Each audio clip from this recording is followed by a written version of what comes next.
Hello and welcome to the channel. Today I'm going to be talking about urine leaks. Now, urine leaks can be quite a common problem for women once they go into perimenopause and all the way through the post-menopause years. Now, the loss of estrogen that we experience at this time of our lives makes a big difference to how our waterworks work.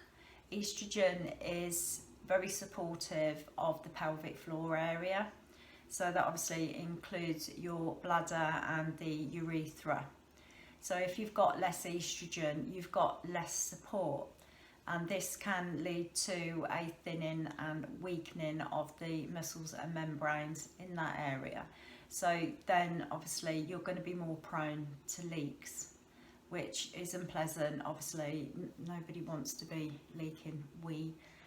It makes you feel self-conscious and can make you feel as if you're like unclean, which isn't nice. But as I say, it happens to so many women, and it's not something you've done. It doesn't mean you're dirty. Unfortunately, the drop in estrogen is just weakening everything, so it makes these things more likely. It's not guaranteed at all, but it does happen to a lot of us, so I thought it was something worth discussing.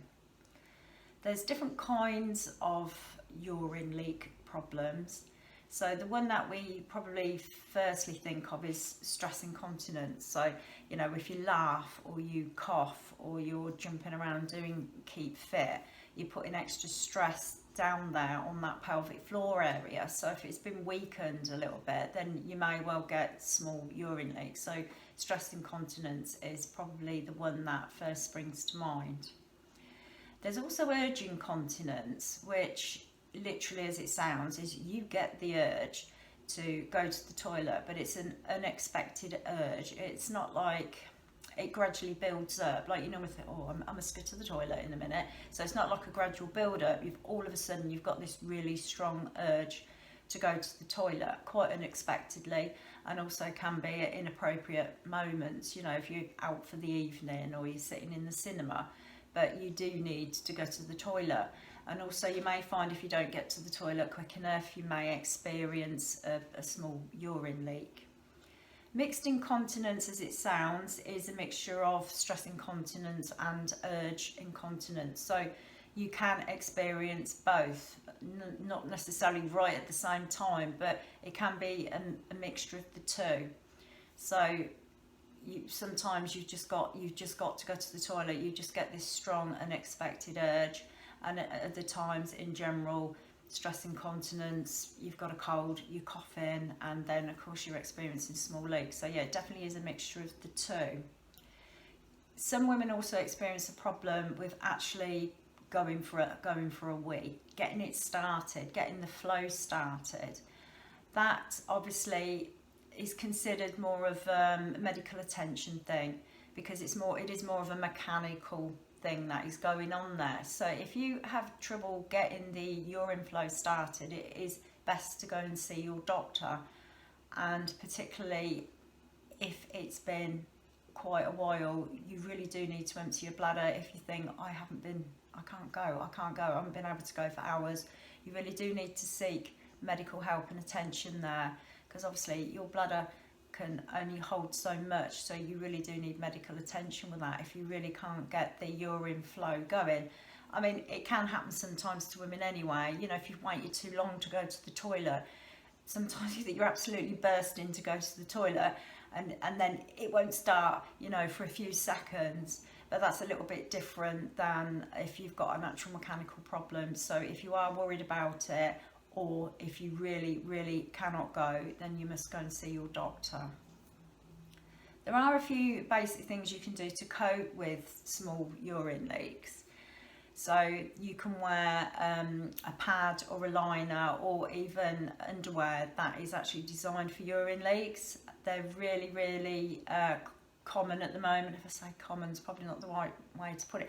They're very available wherever you go. It doesn't matter if it's supermarkets or chemists, they are available in various forms. So, you know, you've got your light pads, and then you've got some that are for heavier leaks, and then you've got some underwear like panties, some of which now actually look quite attractive, nobody would know that's what they were. So there is a range of things available for small urine leaks, so it's probably worth looking at those.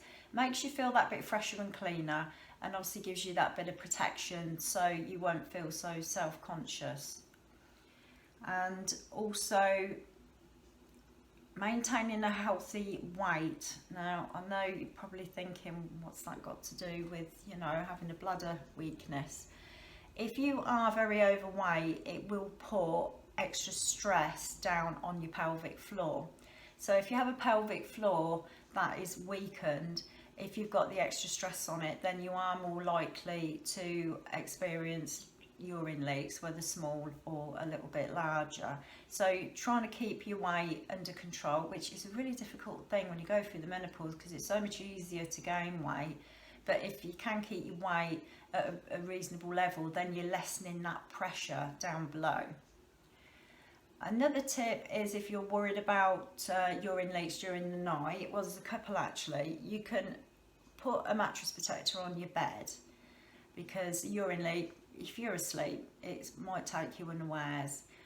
Obviously you could wear a pad or some sort of protection while you're in bed, and also don't drink too close to bedtime. Now, everybody's body's different, so you may have to experiment a little bit of what time of the evening not to drink any more fluid. You don't want to dehydrate, but you're going to need to work out what time of the evening is best for you not to intake any more fluid, because then it will lessen the chance of leaking during the night. When you go to the toilet, this is just in general, it's important really for everyone. When you go to the toilet, you're just going to go for a wee, is to be as relaxed as possible. You should never strain, you should never force it, you shouldn't try to hurry it. So be relaxed when you do go to the toilet. Try and be as relaxed as possible. Don't overwork the muscles there, don't force things. So yeah, take it easy when you go to the toilet. Pelvic floor exercises is something you're probably really familiar with. If you've had children, pelvic floor exercises is something we're all told to do after we've given birth. The thing is with pelvic floor exercises is, particularly for women who've had children, we all start off great and we do them, but then once we've got over the birth and everything feels back to normal, we tend to stop doing them. But it's never too late to start doing them again. So pelvic floor exercises, they're quite a basic thing. They're something you can even actually do if you're just sitting anywhere really, because it's an internal thing. Nobody would even know you were doing them. You do need to do them several times a day, and it can take several weeks or months for you to notice the difference, but they do work. So it's worth looking into pelvic floor exercises there. I have written an article called Easy Exercise, and there's some pelvic floor exercises as part of that, and there's a link in the description of the video if you'd like to have a look. There's also the full article about other kinds of bladder problems and some of the tips as well you might like to take a read. If you suffer with heavier leaks, if your urine leaks are not just small, not just occasional, you know, not just because you've coughed or laughed or jumped, if they are worrying you, making your life difficult, if they are getting a little bit out of control, it's not something you can cope with, then please go and see your doctor. There are things that they can do, there are treatments that they can give you, and even sometimes maybe a slight minor surgery depending on what the problem is. But go and see your GP, don't suffer in silence.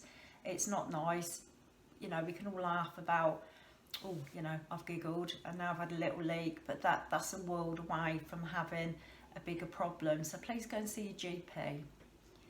Thank you for watching. I hope you found the tips helpful. There is a notification bell below the video if you'd like to know when I'm putting other videos on. There's also a subscribe button if you'd like to subscribe to the channel. Thank you for watching, and I'll see you soon.